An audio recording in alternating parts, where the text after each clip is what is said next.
I don't give a shit about games. I'm sorry. Yes, you do. No, I don't. I don't care. I learned something about you. Get your little finger off of me. We have said that before. Like, I know that I'm about to start my period, but these feelings are real. We don't really like bocce ball. What? No, we don't like it.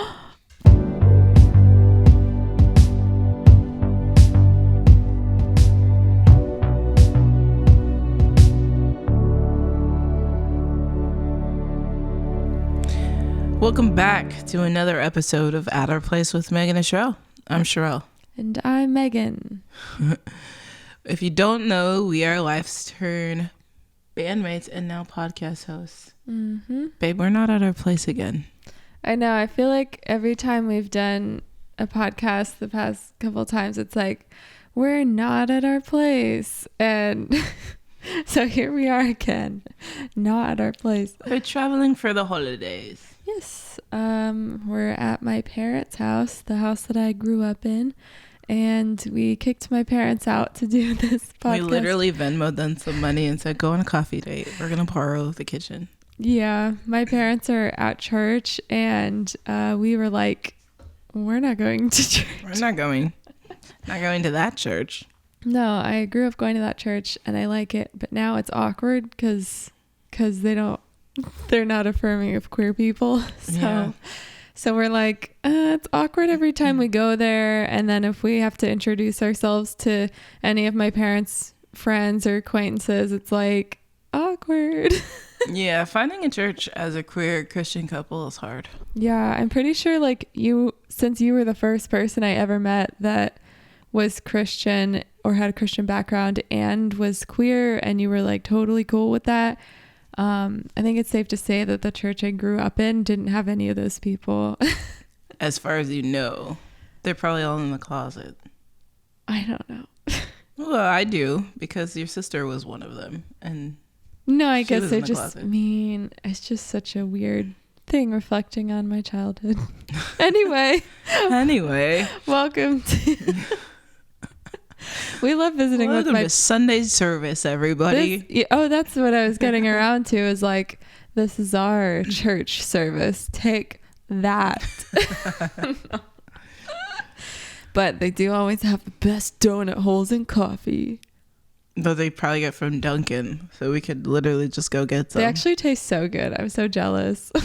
I think it's funny how, there's a little whole side note, sorry guys, but I think it's funny how churches, like evangelical churches, will lure people in with coffee and treats. I don't know if they do. I've been on the leadership team before. Like they do. Oh, yeah. It's very intentional. Like, we need to feel welcoming and hospitable to people. And then they just get stuff to bring people in. It's kind of like the Disneyland of churches, like making all the treats, having all the Christmas parties and little get-togethers, and I don't know. Yeah, which I guess is nice, because you know what, if you don't have the money to go get that stuff yourself, but the only place you can get it once a week is church, you know. Yeah, it's like a treat yourself. Treat yourself. By the way, the dogs are roaming around, so you're gonna hear them wandering. And I just stopped talking and started laughing because Caius decided he was thirsty, our dog, and went to now he's looking at me because he knows I'm talking about him. Okay, sorry. This episode is unhinged. You're the real Stonson family.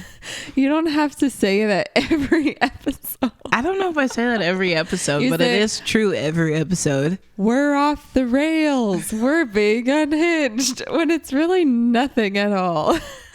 Okay, well, it's all exciting to me, apparently. I'm insecure about how many tangents we have. Well, friend, we know you come here every week because of the silly tangents, so here we are again. Did you know I took myself too seriously as a kid to ever like being referred to as silly? Yeah, you hate that word. I just don't like it being used around me, about me. Maybe it's like a shame thing. Yeah, it is, because I had to take myself very seriously as a child. Yeah, it's weird, but I feel that way about girly things, like wearing super duper feminine stuff. Maybe that's just because that's not my style most of the time, but I feel like it makes me a little bit more, a little bit less credible, I would say.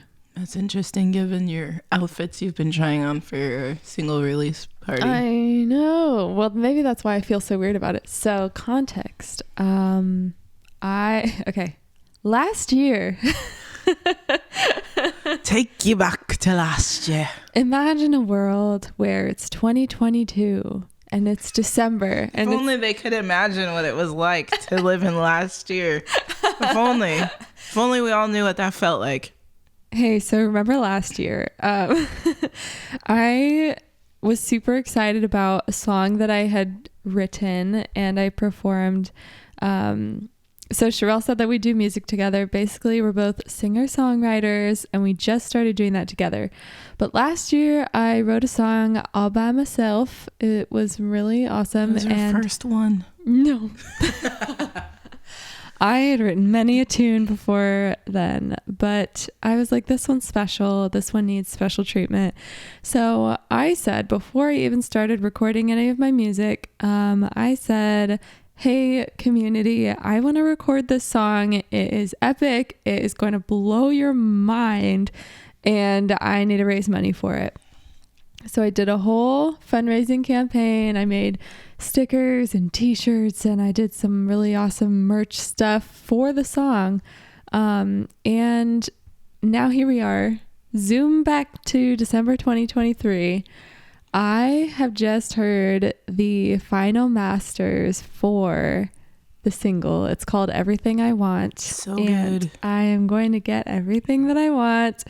I'm excited to maybe talk on a future episode about it when it comes out. But I heard the final masters. I am going to release it hopefully in the 3rd or 4th week of January 2024. I'm excited for that.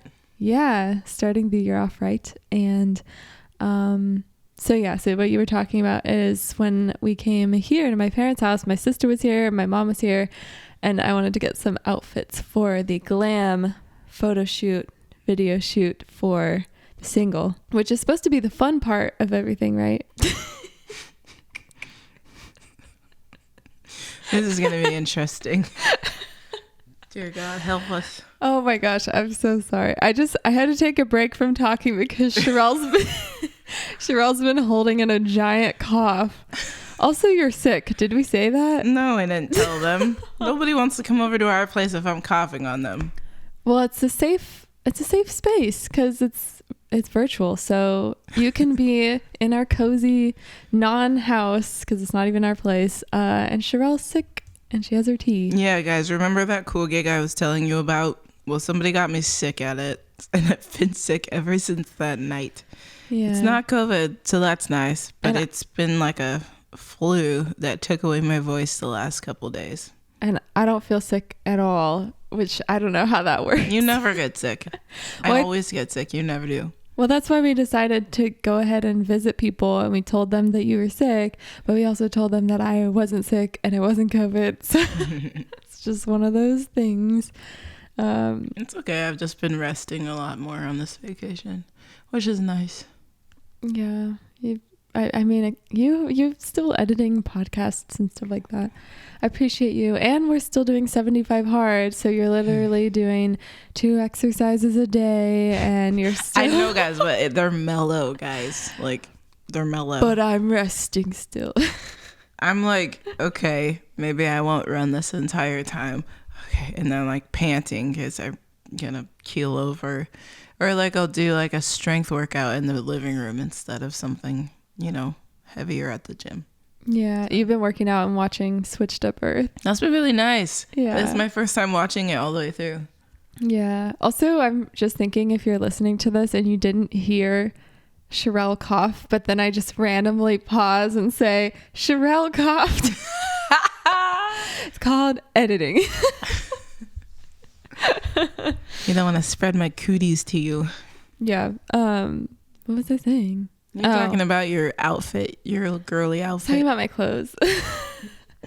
But yeah, so for the single release, I went out and I've been wanting to get into a purple color era for myself.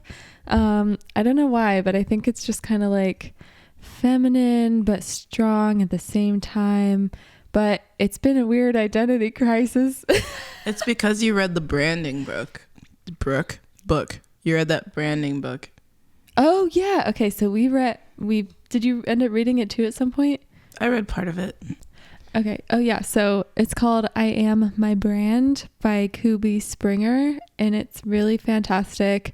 I would recommend that book to anybody trying to identify themselves in the world. It's freaking amazing. She's amazing. So basically there's a whole chapter on how to choose a color scheme for yourself. And she talked about this lady that was a chef and she cooked all this really authentic, bright, colorful, beautiful food, but she was wearing like very boring neutral colors, and for some reason like her presence didn't really like communicate the food she was making. Like she's a chef and she is literally her brand. Mm-hmm. And so Kuvi helped her like bring more life into her clothing style as a person. Like, okay, you're going to work with like these 2 or 3 colors. They're going to be this kind of bright orange and green mixture type of thing. And so like her clothing and her vibe matched what she did and what she brought to the world. So I was like, what's my color? I don't know. And I think after far too long thinking about colors, I was like, purple. It was like a whole 10 days of, well, do you think I'm more of a red or do you think I'm more of a blue? It literally was. I was like, I don't know what that means. I was like, red means strong and powerful, but it could also mean angry, and white means pure, but it also means lack of personality or something. Like, I don't know. I just like told you everything, and I was like flopping. Like, I feel like I'm going to put my foot in my mouth if I answer you. Like if I say, oh no, you're not a red, then you're going to be like, you don't think I'm sexy? Fletcher's a red. Oh yeah. Fletcher for sure has had a red era. But anyways, this is an episode for all you overthinkers. I know how you feel. I'm terrible at decision making and I think way too much about everything. Yeah, so, but first of all, I don't think you should say that about yourself. Why? Those are 2 very negative things to say about yourself, and they're also they're not true. What do you mean? You said I'm terrible at decision making, and you said, what else did you say? I don't know. Just like listed a bunch of things that you're bad at, but you're not bad at those things. Okay. Thank you for stopping me in my tracks. You're welcome. I spent an adequate amount of time deciding what color I wanted to present myself to the world, and it was purple, which I feel like seems like a pretty big decision. I don't know. Nice. Anyway, TBD on what my color is, but I think you guys know by now. No. If you've ever watched this, it's black and blue. Your color is for sure like that dark blue color, like navy blue almost. Corporate. So basically I'm corporate. No, you always wear that color. It's a very strong color, but it also it's blue is calming, but like the version that you wear is very strong. It's because I'm strong. You just like that color and it looks good on you. I actually used to wear a lot of purple. So seriously? Yeah, everybody, I don't know why. I think my dad thought purple was my favorite color. Oh my god. When I was a freshman. So he spread the word and everybody for like 2 years straight bought me purple things. So I was rocking purple bedspread, purple backpack, purple binders. Oh my gosh. Purple hats, purple vests. Everything was purple for like a year. And I actually didn't like the color purple. When did you phase out? I don't know. I was driving in the van one time with my mom and I just said, you know what? Everybody keeps giving me purple things and I like the things, but I just don't really like the color purple on me. Aww. That's gotta be such a like big conversation to have. It felt big to me. I can literally pinpoint where we were and where we lived when I said it. Oh my gosh. But it was like little Sherelle was like saying, you know what? I deserve to say what I actually like. Oh my gosh, it's kind of like, oh my gosh, it's color coming out. What? Oh. What are you talking about? So, getting way too excited. Also, sometimes my eyes tear up for no reason. Like I'm not. You're getting emotional. I'm not emotional. It's okay, baby. I don't know why my eyes. You need a tissue? No. I need to dab my eyes. Tell me what color coming out is. Okay, hear me out. Maybe I'm getting a bit emotional for no reason. Okay. So you're a little child.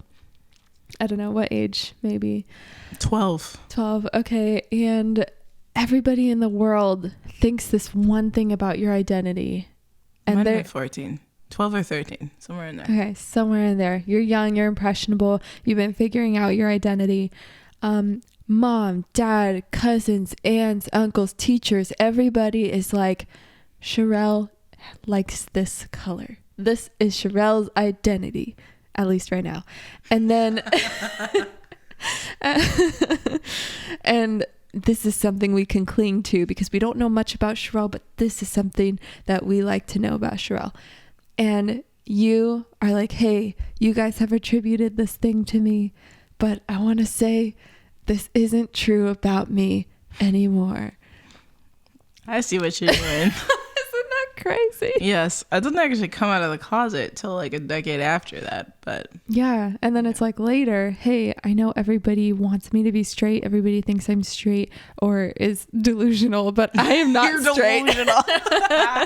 I'm not straight. I don't like the color purple. I do like the book, The Color Purple, though. Isn't the movie coming out? Mm-hmm. I hope it's going to be a great movie. I'm pretty sure they made a version of it, an older one. I already saw. They remade it, and Halle Bailey's in it, and a ton of other famous people, and I really want to see it. It's coming out on Christmas, so I don't know if our schedule will line up because Christmas is Christmas, but maybe the day after. We can go on Christmas and watch it. Okay. We had games planned. No. Games. Your family is big into games. I don't give a shit about games. I'm sorry. Yes, you do. No, I don't. I don't care. I learned something about you. Get your little finger off of me.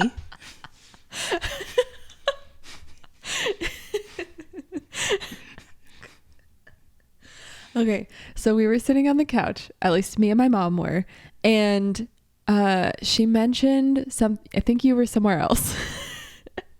We were talking about How'd you learn something about me when I wasn't there? Well, it's like when two pieces of the puzzle click together in your brain. Okay, what were you guys saying behind my back? What? She said, my mom. She? Your mom? Who is she? She said. And then I said, so my. Get it together, Stoneson. I'm sorry, I haven't had my breakfast yet. So what? So who cares? That's my excuse. I haven't had my breakfast yet. Okay. So you and your mom were sitting there on the couch talking about me while I was somewhere else. Yes. So my mom mentioned, oh, we could play that little game where you have to tap the table with a little figurine and you can't talk to each other. Oh, I know what game you're talking about. Magic Maze? Yeah. Magic Maze. Yeah. And you have to communicate through your eyes and tapping, and you're all a team. It's not one person over the other. And she mentioned, oh, well, Sherelle likes that game. And I realized you like a game that I don't like. That's the end of my anticlimactic story. You just said all of this thing like you got like a major revelation on me, and the revelation was you like a game that I don't like. Oh, the revelation was you like games. It just depends on the game. You're a game girly. I'm not. I rebuke that. That's a throwback. In the name That's a throwback of to Jesus. my ministry days. I rebuke that. I deny that in the name of God. I am not a game girl. Oh, sorry for triggering you. Oh yeah, trigger warning. Yeah, so the thing is, here's the thing about games in my family. My family like forces me to play games, and that's a very quick way to make me dislike anything, is to tell me that I have to do it. Yes, and I have experienced that many a time. It's different if it's like, okay, I choose to work at this place, so I have to do this because I chose to do it, you know.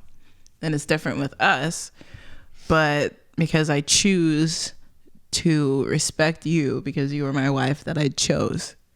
But when somebody who has zero authority over me says, we're all going to play this game, that's a quick way of making me think, oh, you're about to find out. Yeah, you're like, wait till you see that I'm not going to play the game. I'm like, you mess around.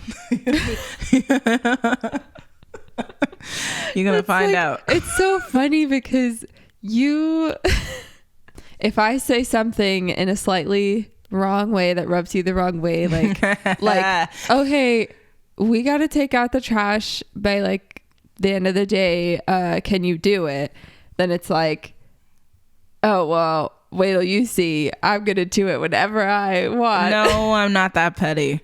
But I'm not that petty. You are sometimes. No, I can be, but it's not about like that kind of stuff. It's just about like, yo, you thought you could tell me what to do and when to do it. Okay, wait. That's what I mean. Okay, my example was terrible. But like, if we all said, oh, we're all going to get in the van. No. Babe, we're all going to get in the van and go Christmas light looking. No, we're not. And we're going to get coffees and hot chocolates and we're going to go out to dinner. I've got the perfect example. Okay. The other day, because we're at your family's house. So the other day, everybody said, we're going to all sit down and we're going to all download this app called Giftster. And we're going to all spend 40 minutes updating our Giftster. And the Giftster is like an app to like, you put your Christmas gifts on there, but it was like, what's your favorite color? What's your size? What's your shoe size? What do you like? What are your interests? What are your hobbies? How do you feel about gifts in general? And you have to spend 40 minutes filling all this shit out. You have to spend 40 minutes filling all this shit out. And I was like playing Tetris and listening to my book. I was listening to Priory. If you know, you know. So I was like, not about to be interrupted. And now here we are doing all this group activity for the next 40 minutes. I felt hijacked. And everything in me wanted to be like, I will do this when I am good and ready to do it. Mm-hmm. I will do it when I choose to do it, if it's about me and what I want. But then you'll probably forget to do it. I won't. Okay, well, that explains why you were like, babe, I don't really, can I look at yours? I don't really want to do, what do I have to do? That's because inside me was like, fuck no, I'm not going to do this right now. Y'all can do this. I spent 20 minutes playing Tetris on my phone. You have checked out. I was kind of wondering. I thought it was just because it was like really detailed, maybe. Or no, I can handle details. I'm really great at hyper focusing. It's not that. It's just the whole, we're all going to do this. I'm going to interrupt your time and make you do this right now. Which is funny because you're like, oh, you'll see. I'm going to do whatever I want. But the funny thing is, so the app Giftster, it's hard to say. It's Giftster. It's fantastic, by the way, if you need a planning app for your family to say like gifts, what you want and what suggested items for other people. I could nerd out about it. But it's funny because the result of doing that is like you get things from people. I know, but I don't like being put on the spot like that. Like I want to be able to think about what I want, research it. You know, I'm on there researching. I'm on Amazon, I'm on Best Buy to find the exact thing that I want and then link it to the thing. So it's like you don't even have to think about it. Just click buy. That is true. That's it. But I can't do all of that. Lego. I can't do all of that in that little time frame at exactly the right minute because I haven't thought about what I wanted. Because Well, guess that's what? fair. 2 seconds ago it was Thanksgiving and I wasn't thinking about Christmas. Well, you can add stuff later. Just saying. Well, yeah, I already knew that about you. Yeah, I don't like being, and my family is notorious for being like, we're all gonna do this family activity, and I'm always the one that's like, catch me outside. It's your justice streak. You're gonna do this.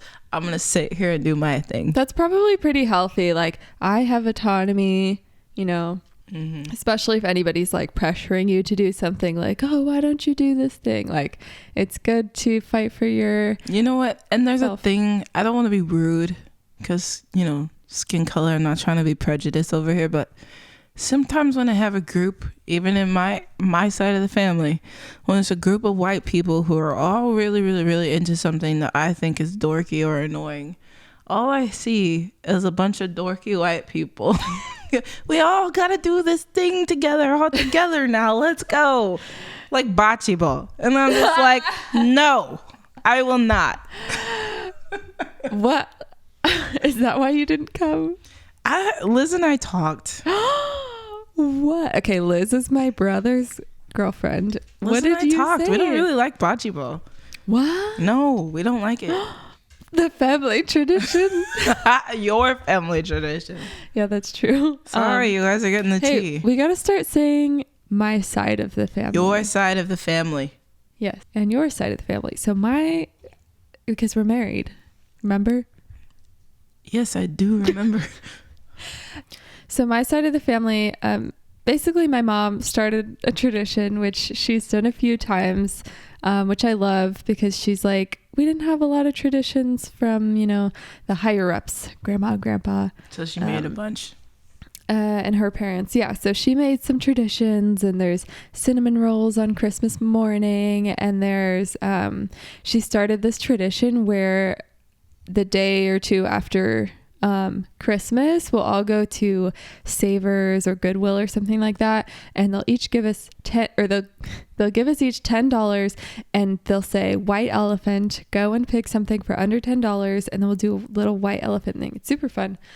So she started that, and so we also started going to bocce ball for the past, I don't know, maybe at least 5 years. We've been going for a long time, even before I met you. So it has to have been at least 5 years. Yeah, and I don't think we always went as like a Thanksgiving tradition type thing. But anyway, so we started going to bocce ball, even though we're not Italian.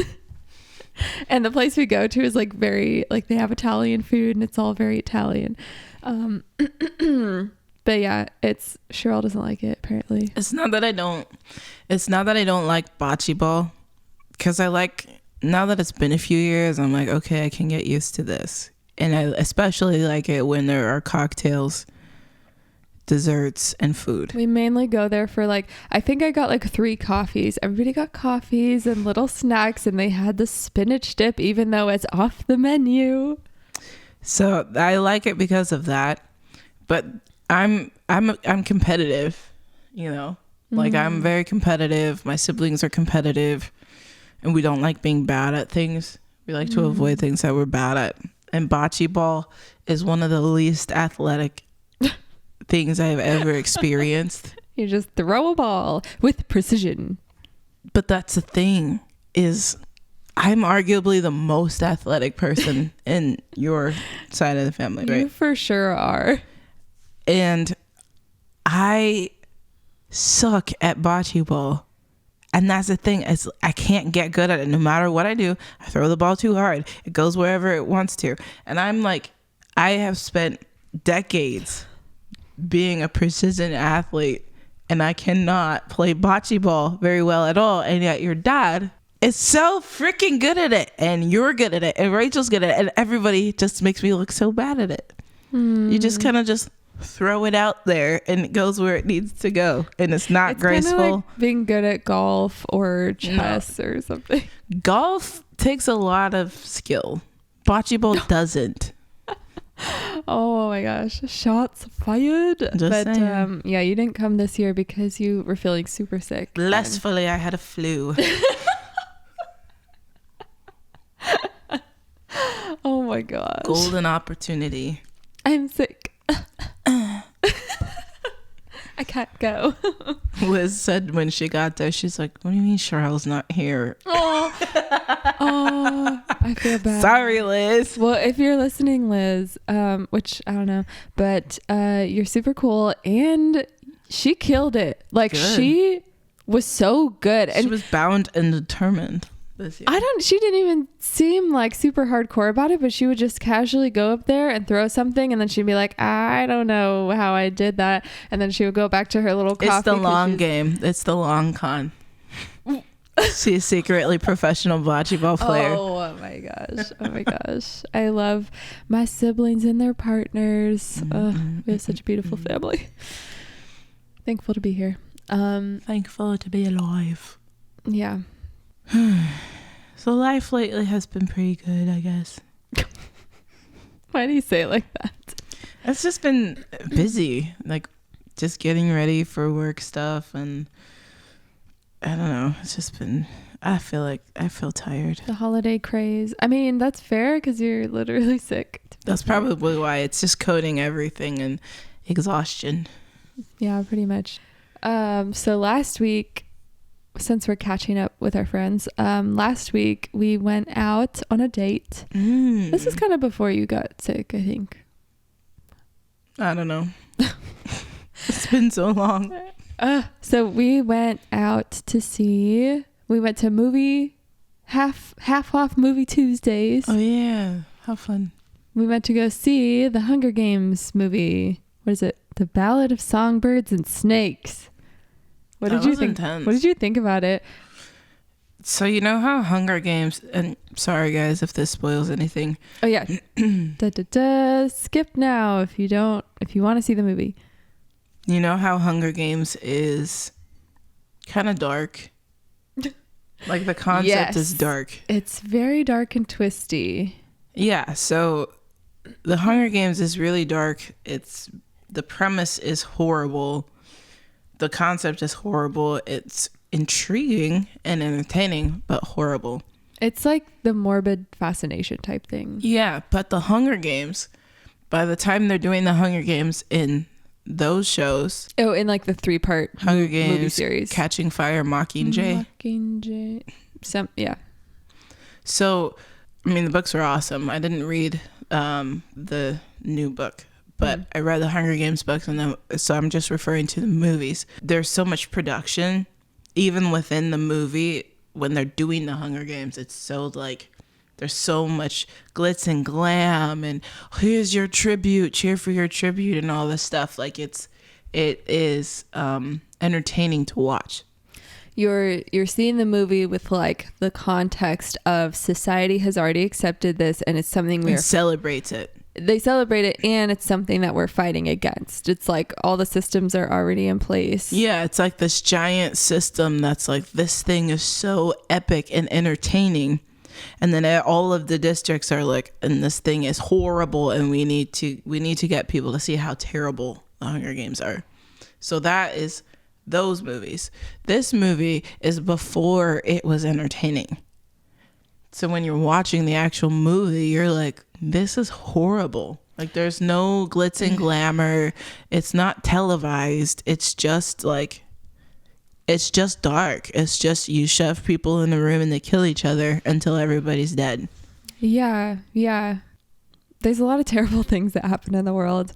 And it's like if something terrible is happening in real time and you're like exposed to it versus like a media produced version of it, of like, this thing happened, we already all talked about it, we all processed it, and we all have a tolerance for it in some level, but we're like fighting against it. Whereas this is like something terrible like just started, and it's in the middle of the day, and it's just like it's just a killing for no reason. Yeah. So, oh my gosh, this is like so dark. But I mean, I liked it because I like the Hunger Games series, but it was so accurate. Like when they started, one of the girls that worked for the Capitol, she was like on the little computer thing, and she like, once it started, like she like threw up. Like I was like, that's like that's accurate. That's how you would feel. Yeah, that's super accurate. Just like a visceral reaction against what the heck is happening. Yeah, and there was like a There was a moment where somebody said nobody's gonna watch the games if there's no hope. Nobody's gonna watch the games if there's no victor. Yeah, because the point was make everybody die. The point of it was punishment.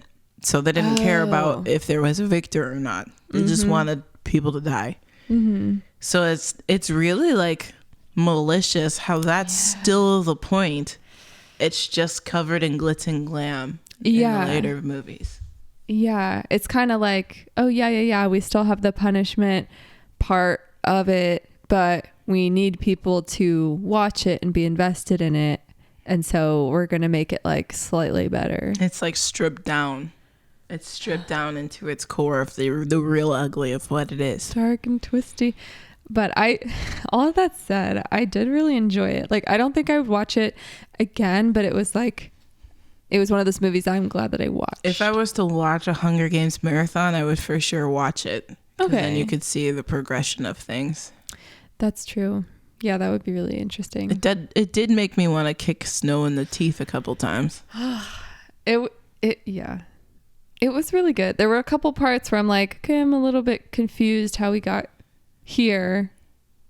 Like, I don't know. But maybe the book would help aid my like progression of things in my mind. Yeah, maybe we should read the book. Well, I had such a good time going to the movies with you. It was funny because it was like a cute little date, but then we watched a horrible movie. It was so good though. But then we walked out of the theater and we were like, that was really dark.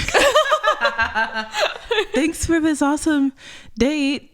Yeah, so fun. I mean, there's a whole love story aspect to it, which kind of made it lighter, but not really. Not really. It ended dark.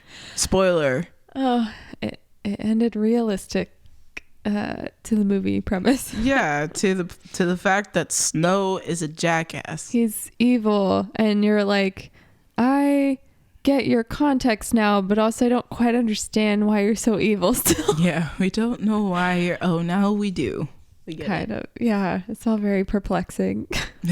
It's uncomfy. It's uncomfy. I'm glad it's fiction. To tie it all up, I had a really nice date with you. I did too. And I'm really proud of us because we had a random like $15 of cash on our desk, and we were like, we're going to save this. I think it was from a gig or something. We were like, we're going to save this for a date. Normally we would like put it in our budget and everything like that. But for one time we were just like, there's cash. We're going to use it for a date. So we got the half off Ticket Tuesdays, and then we went there with a bunch of, I had a giant bag of snacks. If they're listening, they're going to know. If our local movie theater's listening, I mean, they don't care. So I had like a giant bag of snacks with my sweater draped over them, so it didn't look like we sneak things into the theater. I've been doing that since I was like 18 and old enough to take myself to the theater. A few snacks is different than when you said that you would bring like giant burrito takeout. I would go get a burrito. I'd bring it, and I had a jacket with those inside pockets. So I just like put it in there, put the chips and salsa in this one, kind of like walk. And then I looked a little funny, but I'm like, what are you going to say? I look big? What are you going to say? What are you say? Hey, ma'am, looks like there's something in your pocket. Hey, ma'am. Let me see the inside of your jacket. Ma'am. If somebody called me ma'am, I think I might slap them. Even though it's accurate, I identify as a female. It's just, don't call me ma'am. I don't identify as ma'am. You said okay, this is a side note. While we're at my parents', there was something where you said that, oh my gosh, I just wanted to slap them in the face. And I laughed so much. You were talking about like a fictional character that was just annoying. Mm-hmm. And I thought it was so funny. So I was laughing. And then my dad was like, Sherelle just said something violent. And you think it's funny. I was like, well, but because it's funny. Your dad is concerned for me. No, it's fine.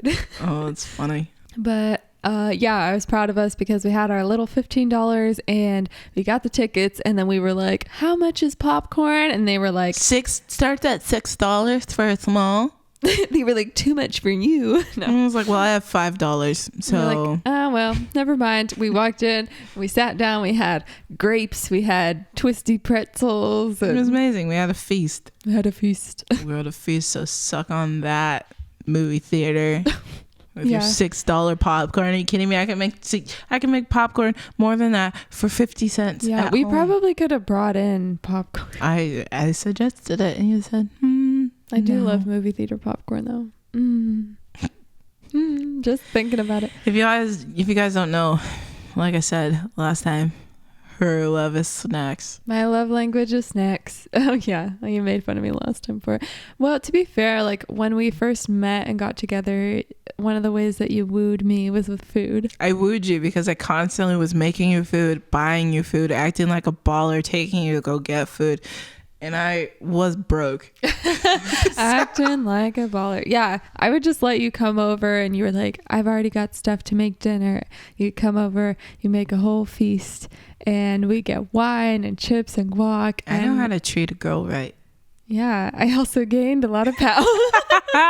We both gained like 20, 30 pounds that first year. What do they say when you're like freshly in love and you gain like 10 pounds? Isn't that just like a thing? Because you're so happy and you're just eating out and you're just like enjoying life and doing everything together. Being domesticated, and you're probably not working out anymore. You're just all like your time's going to your partner. Yeah, nothing else matters.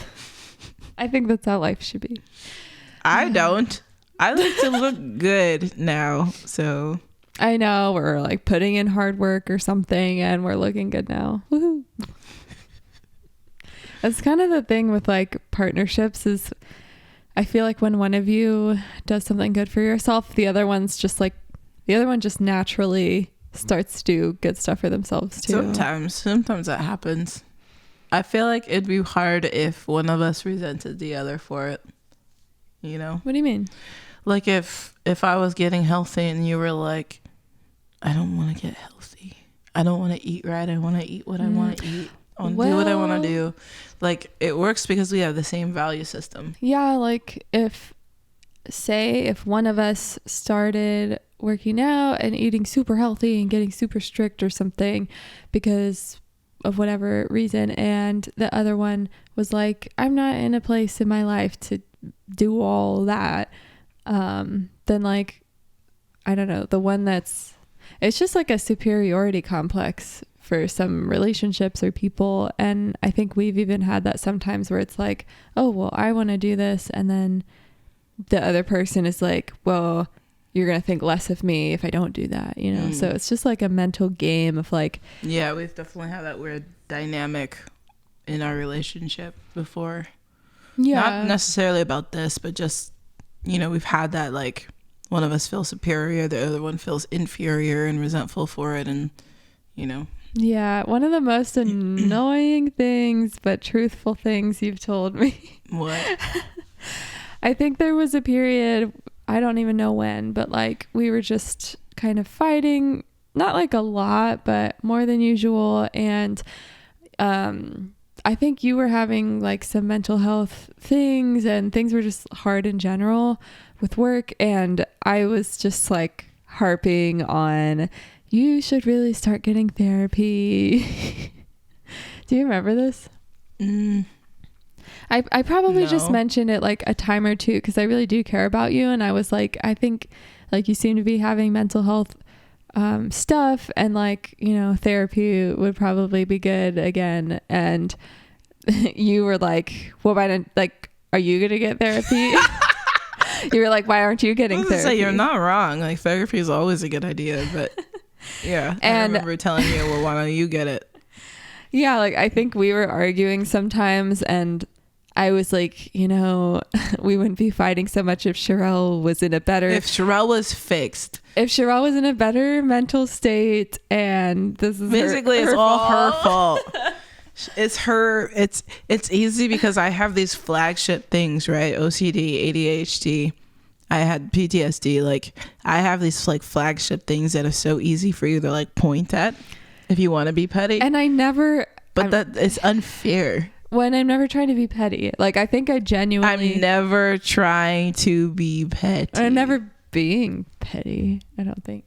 What? Yeah, sometimes you are petty for sure. Okay, well, in that instance, I was trying to be super sensitive, and I know that like you have more obvious like mental things that you have to deal with compared to me. And I don't know. I think I also genuinely was like, your like whatever thing is showing up in these ways, and that's like been stressful for you. It's caused arguments, whatever. But that's also just like not acknowledging any part that I had in it. Yeah, I think that's hard. Like being a neurodiverse relationship, that is something that's hard for me sometimes. Is like, it's easy, and I've seen it in other couples too, where it's like it's very easy for the one who is, I always forget what it's called. Neurotypical. Well, it's easy for the neurotypical person to point fingers at the neurodivergent person and say, well, this would be easier if you fixed that, and then not own their stuff, because everybody has their stuff, you know? Yeah. So I think, so it really, really irked me when you said, well, why aren't you getting therapy? Why don't you get therapy? And my, you know, superiority complex, like, well, like, you know, I'm fine. Like, I don't have the mental stuff. Like, I just didn't feel like I was as much of the quote unquote problem. Ugh. But then I know it sounds super ugly. And then at some point I realized, like, actually, if you are going to tell your partner that like you think genuinely something would be good for them, you should definitely be willing to do it yourself. And it's like, I've seen that in other couples that we know, like, or, you know, parents, stuff like that, of like, they're telling their partner something would be good for them, and then they don't see like the problem that they have. And that's so anyway, I think that from there I started getting some therapy, because I was like, me and my partner just fighting about the stupidest things, and it just like, I just get in such an emotional state and you get angry, and it just like, we get in this cycle.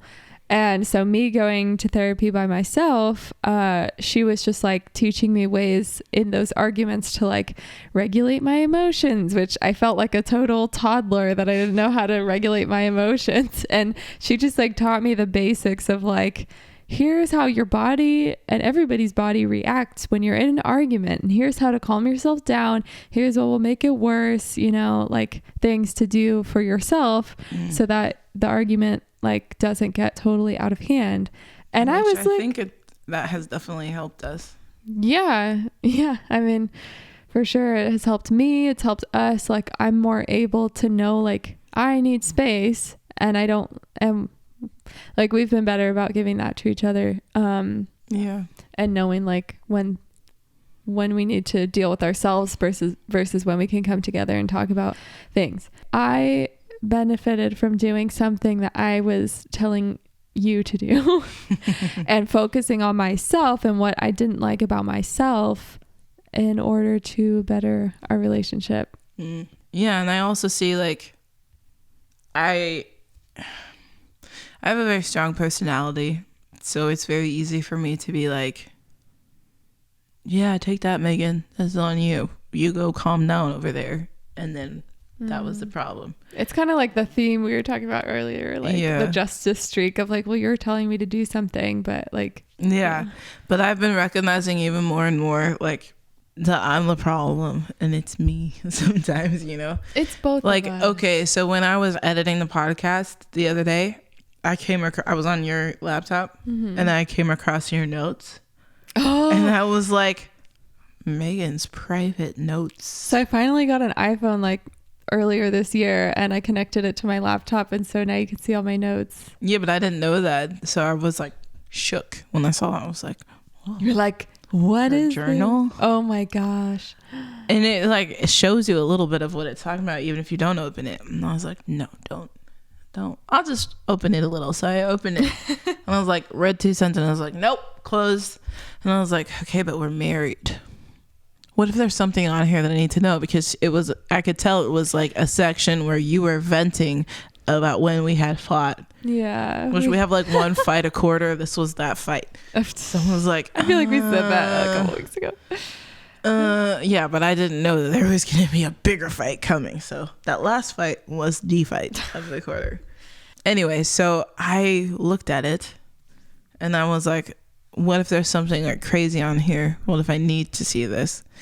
And then your curiosity was piqued. My curiosity was like a little too much. Plus I was like, well, better to ask forgiveness than permission, which is not true when it comes to your spouse.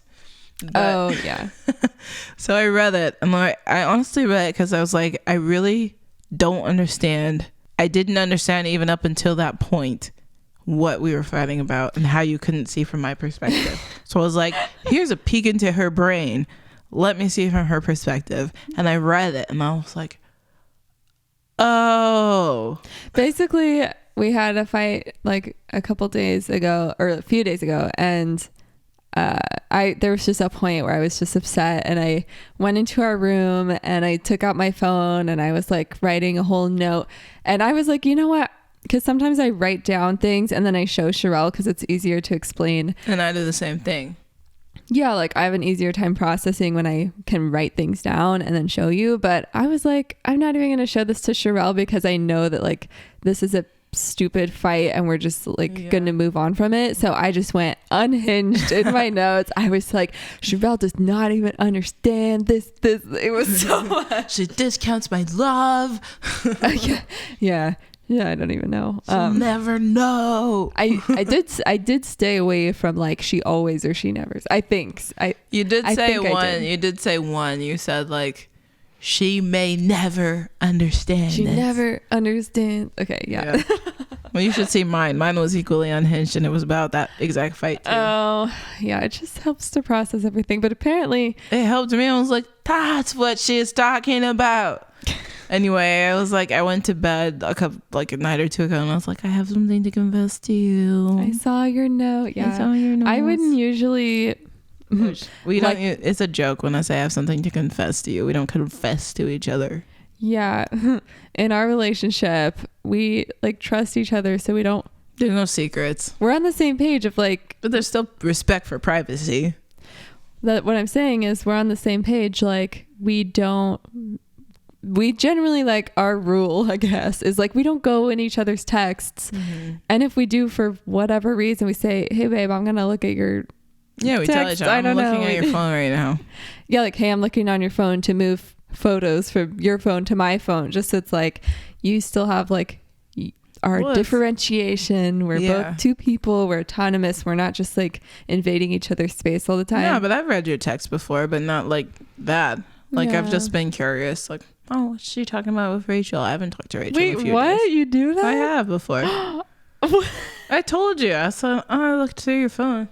Not like looked through your phone, but I was like, yeah, I read your text about this. Was it like she texted me and you like she kept texting you and I was like, you were like, what is happening? I think we were like messing around with something and your phone kept going off. So I was like, I'm looking at your phone. Yeah, if it's in the moment, it's like, oh, who did so and so? No, I'm never like grabbing your phone and like, what is she doing? I know, and not like a separate time, just like going. It's just it kept going off and going off. So then I caught myself up on the conversation and it was funny. Yeah, totally. Yeah, so therapy's good. In terms that we were talking about like working out and being healthy, like, you know, if you want your partner to do something, just focus back onto yourself. That's what I've learned. Is like if you're projecting something that you don't like onto your partner, it's because you don't like something about yourself, and it's way harder to like look at yourself and be like, I don't like the life that I've been leading, or you know, I'm getting mad at this in you because I get mad at this in me. Yeah, like it's a lot of projecting. It's a lot of ugliness towards your partner who you love. Yeah, so, like the particular thing I was upset at you at, like I now, days later, know, oh, that's because I care a lot about how I am perceived. And I have a hard time letting go of control of that, you know? Like I have a hard time letting people think about me the way they want to think about me and just being okay with myself. Like I care about the people in my life and how they I don't care about random strangers. It's the people that I like love and respect and care deeply about. I care about how they view me. And so when I feel like that whole fight was like, I will snap at you for how I believe you're making me look bad. And it's not that you're making me look bad. Days later, I'm like, well, I didn't really say anything that bad, you know? But it's just, I care. The thing that's the problem is me. Like, I care too much about how I am perceived by other people.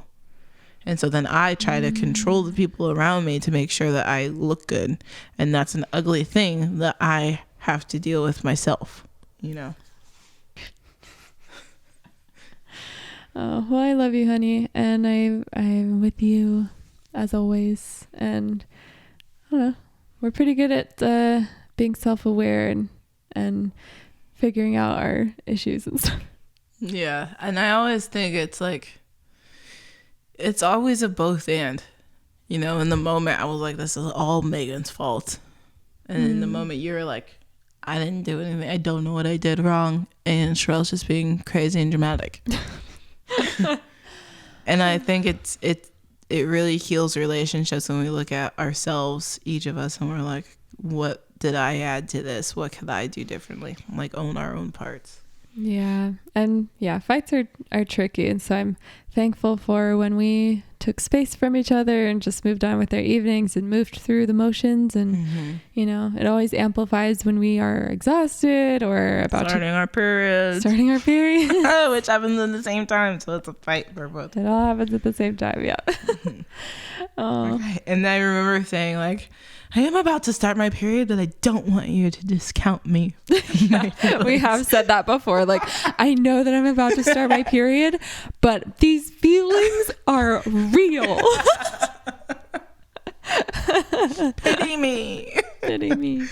Oh my gosh. Aww. Well, I've been having fun with you on this vacation. I'm glad we got past our little tiff. Yeah. And I love that we get to talk so openly about it. Yeah. But truly, like, I feel like people don't talk about this kind of stuff so openly. And like, when you and I were first together for the first couple of years, like, we had a lot more misunderstandings and fights and like trauma things that have come up and conflicted with each other. And it's just like, I don't know, I guess I didn't know who to talk to about that except for like a therapist at one point, but it's hopefully helpful for other people to hear or just like to talk about. Yeah. And I will say, like, there's this stigma, I think, a lot of times for same-sex couples where, I don't know if you've ever felt it, but at that time we didn't have a lot of people to talk to about it. And I felt like as the token queer couple, we had to be like perfect, you know? Like, it was like, we have to be perfect because there's so many people expecting us to fail. There were just like a few people that it's like, okay, we've had a tough time with like the whole same sex thing. So if we show that we're having trouble mentally or fighting or stuff like that, like, it'll be shown as a weakness. So there was like, yeah, that whole kind of thing. And I love that now we're at this place where it's like, we're just a normal kind of boring couple. And we live life and we have the same joys and struggles as everybody else. And I love that. I absolutely adore that we trust each other and that we can communicate and that we know, like, at the end of the day, no matter what our week has looked like, we're going to be together at the end of it, you know? Yeah. And I love that. Like, I absolutely love the relationship that we've built and the trust that we have with each other and the respect that we show. And I love that at the end of the day, it's us and we choose us every time. Yeah. We just like show up as we are, move through things and have crazy fun times and just love. I love you, baby. I love you too. Thank you for coming over to our place. Our parents' place. Thanks for coming over to my parents' place. Mom and Dad said you could come over. Yeah, Mom and Dad said you could come over. So, yeah, we really appreciate you guys. And we love hanging out with you every week. So we'll see you next week. Yeah, we'll see you next week. Bye. Bye.